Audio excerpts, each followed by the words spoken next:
Imamo 2 sina, jedan je ošao od nas, ovaj sad drugi sad je prihvatio sve ako ne bilo kakvih problema i dalje nešto, on je to nekad ode u Hrvatsku radi, a većinom oko blaga. Imali smo malo više, kupili neko komad zemlje, 2 krave ošla zato, sad su ostalo 2 računa, da Bog ne muka, da ću još pojačati malo. Eto, pomaže mi ja, mi smo sad nas o tim najviše ona, a njuki ja teleta, frizi, sve je prešlo. Dana je to ćera, ona je mlađa i tako, znaš. Eto, ja ne znam šta bi. Ali vi dosta posla uradite? Pa uradim. Sušim sa njima. Kad ona nekud ode po muzej, primim mlijeko ko donese, nije ona obavezno baš da mora pristojati ili nekad arfe, tako. Eto. Planira li vaša porodica nabavljati još stoke možda? Pa sin planira, ako budemo išlo sve kako treba, planira još. Da. Jer mi smo bili prešli u zadrugu, sad smo bili opet da nam je bolje u Megle i računamo da ćemo više toga.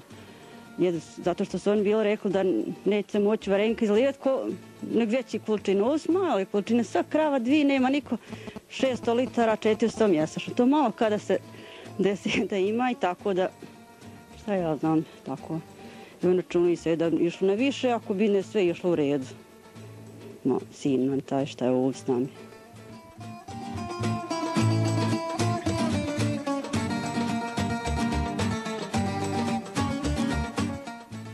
U Slatini smo zabilježili priču o Ajki Bešlogić, najstarijoj mještanki koja trenutno ima 89 godina, no bez obzira na godine i danas se bavi heklanjem. U svom je vijeku izradila na desetine metara stolnjaka i salveta, različitih oblika i veličina, koje je uglavnom poklanjala rodbini i prijateljima.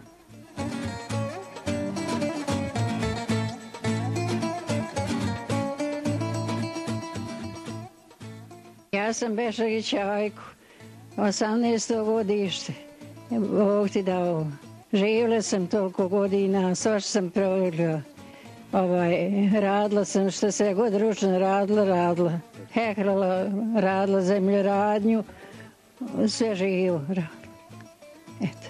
Koliko djece imate? Djece sam imala 4, samo 1 živo.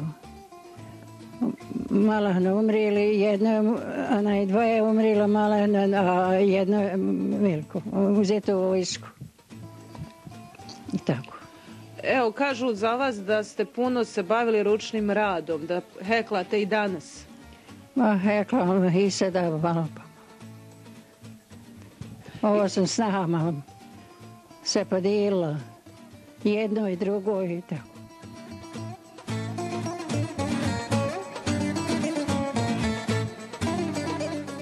O Ajkinom životu i ljubavi prema ručnom radu govori i njen sin Huse Bešlogić.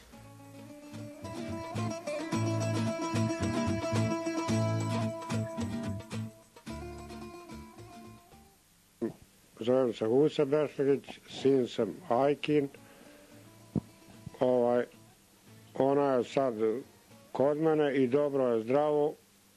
Odvedem je, kontroliram je u bolnici.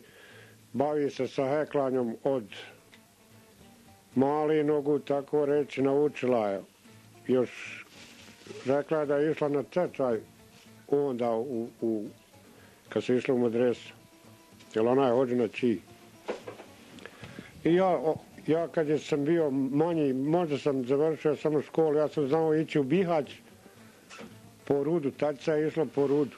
Pješce odem na Srbljana i na vlak i odem, donese me one vunice, rude i tad se je vezlo po dar prvo, po žakama onima od kukuruza i šta ja znam. I ona vezla one mace, šta koje, zecove i to je bilo tad.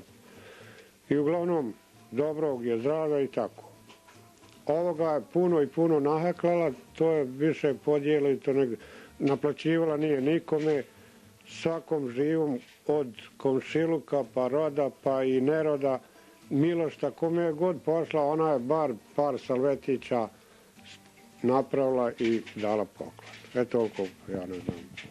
Unatoč godinama ona to i dalje radi. Ona to i dalje radi.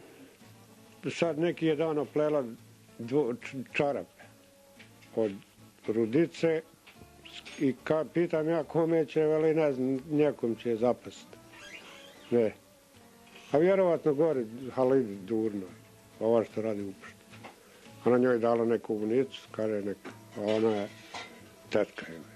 Svoje radove niste prodavali, već samo poklonili? Ništa nisam predavala. Jesu svoje, oni jesu uzmele čirestu, žene. Uzmele čirestu do ruka, koliko su čele, koliko su platila ruke. Ja nisam cijela, nisam ništa. Kome ste sve poklonili to? Kome? Po mijećima, po čaralnicima, dvojnima, gornjima, svojima setkama, evake potkite. Po 12 ja sam kerala. Šta sad heklate? Kome je to? Ovo sam ovako jednoj ženi Hasanovci Murtovoj. 5 snaha, 5 potkite i 6 strini. A onda svojima tetkama, strinama, šta ja znam, materinjom rodu. Pa nešu naruč, to je bilo žabe. Sedi, ima čerema 2 stolnjaka, po 2 salvete, to bez dinara.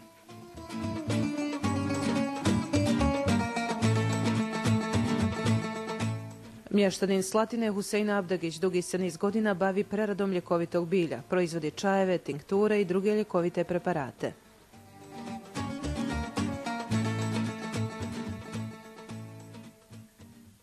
Pa otprilike ima jedno 25 godina kako sam se počeo baviti i to onako stihijski, nisam to ni planirao u životu da će raditi, ali kad sam se upoznao sa nekom literaturom vezano za ta ljekovita bilja, to je mene zainteresiralo i ja sam polako počeo da u prirodi kupim ove ljekovite biljke i polako ih sušim, pripremam i narodu dajem za liječenje. Jer sam uvidio tada da ljekovita bilja mogu, pored ove komercijalne medicine, mogu dosta narodu i pomoći u liječenju raznih bolesti.